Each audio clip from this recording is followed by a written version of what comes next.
زمانے میں ایک آدمی نے چوری کی، پکڑا گیا، تو قرآن پاک کا فیصلہ کیا ہے؟ السارق والسارقۃ ایدیہما، چور اور چوری ثابت ہو جائے ہاتھ کاٹ دو، یہ قرآن پاک کا فیصلہ ہے۔ لیکن دوست کس بات کا ہے؟ انگریز ایسا سا مسلمان بس بونا نفی ہو گیا۔ تو بہرحال قرآن پاک میں سزا یہی ہے، چور اور چوری کرے ثابت ہو جائے تو اس کا ہاتھ کاٹ دو۔ آپ نے فرمایا اس کی چوری ثابت ہوگی، چوری ثابت ہو گئی، اس کا ہاتھ کاٹ دی، ہاتھ کٹ گیا۔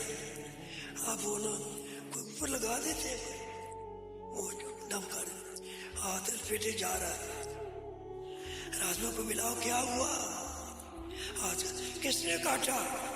بڑی تعریفیں کر رہی ہو دیکھ رہا مولا شیر خدا رضی اللہ، اس نے کاٹا جس وقت پوری ویس بیچا اونچی شان والا، اس نے ہاتھ کاٹا جو نبی پاک، یہ بڑی شان بیان کی۔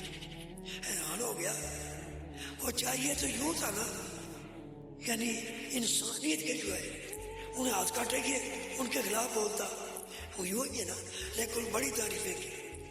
وہ جو سن جا کر رڑ کے ہزار حضور تو بھی ہو بڑی، اس کو بلاؤ، بلایا، فرمایا ہاتھ تو کٹ گیا نا، اللہ کا حکم آ گیا، قریب آپ نے یوں کیا، چاہے ہاتھ کو یوں رکھے نا، یوں کر دیا، نہ کوئی جنکشن، نہ کوئی لوشن، نہ کوئی آپریشن، کچھ بھی نہیں، بس موج ہو گئی۔